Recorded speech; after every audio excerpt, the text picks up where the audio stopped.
Hello everyone, I am Professor Denise Rooney from the Department of Chemistry, and I am far from an expert on universal design for learning, but I came to this initiative with an open mind on how to improve my teaching practice, and I have learnt there is much to be gained in our day-to-day teaching if we are mindful of its principles. UDL has three main principles, and I want to step you through these. The first of these is multiple means of representation. Have you ever asked someone how to use a bit of technology?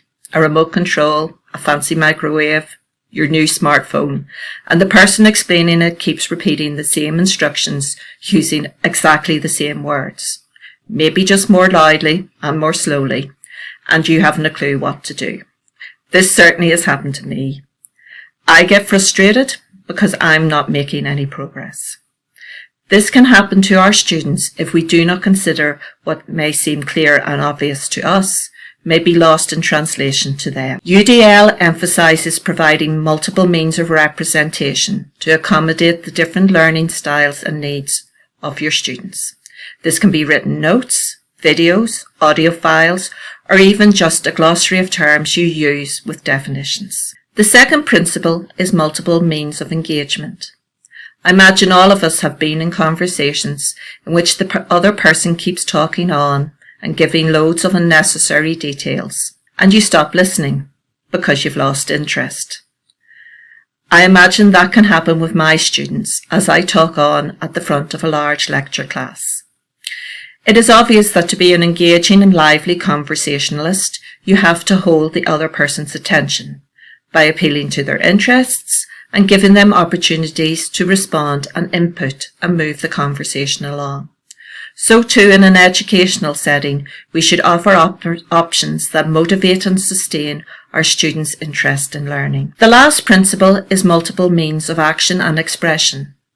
This principle emphasises providing learners with diverse options for demonstrating their understanding and skills. I remember we had a first-year student in chemistry about 20 years ago. It probably was just when the Mooney Access programme had started, and I received her exam script in an envelope from the exams office. And I opened it, and it contained a small electronic device, probably a dictaphone. I was completely perplexed, but I turned the device on and I listened to her answers, and they were perfect. And it has really stuck with me that this simple modification, providing an alternative means of expression, enabled that student to show her knowledge and abilities effectively. So in summary, universal design for learning for me is all about the design. It is about thinking about the diversity of learners in your classroom before you create your course.